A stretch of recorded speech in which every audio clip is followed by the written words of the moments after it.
As an athlete, you weren't a part of this, were you? I was not as a young athlete. I have a bone to pick with Gatorade. I should have been the athlete of the year, but no, I've been here as a professional many times, and I love the event.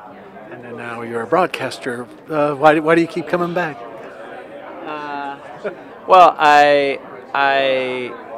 of all the events I get to do with Gatorade, this is my favorite, and it's genuinely beautiful to see the kids so excited. Can you imagine a scenario as an athlete, I'm trying to put myself there, where J.J. Watt and DeMarco Murray and Abby Wambach and Candace Parker are handing you awards and talking to you and interacting with you? How cool is that? So I just love being a part of it, and what an incredible ride for these kids. Indeed, and to meet you as well. And this is quite a year in soccer right now.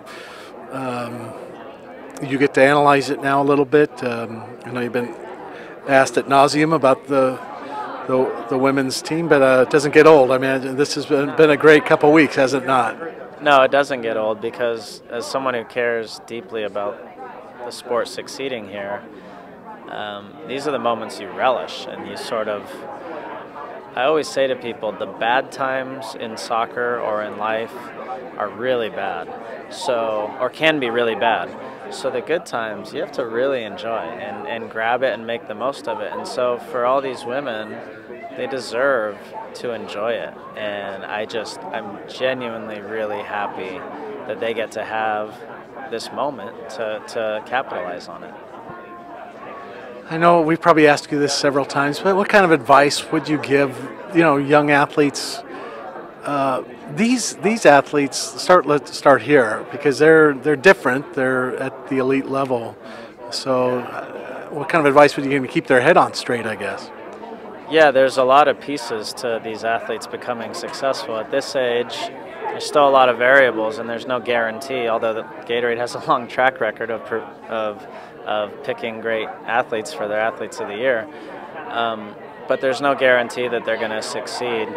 I think times are different now, where kids have much more information about how to be successful and how to avoid not being successful, and so they're much more conscientious and aware of how to do things. But there is a big piece of it where they need to be reminded that nothing's given. And when you have people, I was talking to Karl Anthony Towns and Draymond Green and J.J. Watt in the back, you understand when you speak to them for 10 minutes that they get it. And if you want to be successful, there's no room for all the ego and all the antics and all the extra stuff. You have to do things the right way. And I think these kids get it, and hopefully if they don't, they have mentors or people along the way who make sure to remind them. Sure. Kids make mistakes, and they're allowed to do that. Let's just jump into something kind of meaty or fun, but social media,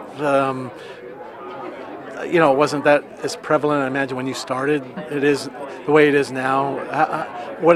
Talk about obstacles. I mean, that's something that's a hurdle they kind of have to they can use for them or against them, I guess. Yeah? Social media, I have learned, is incredibly powerful. It can be powerfully bad or powerfully good.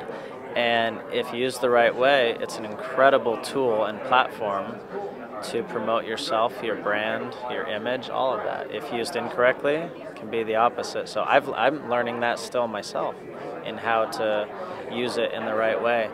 These kids, right after, they're sitting at the table and they're all on their phones. They're, posting pictures of themselves and that stuff. And that's the way they consume media, and that's the way they live their life now. So they need to be aware that everything they say is going to matter, and be conscious of it.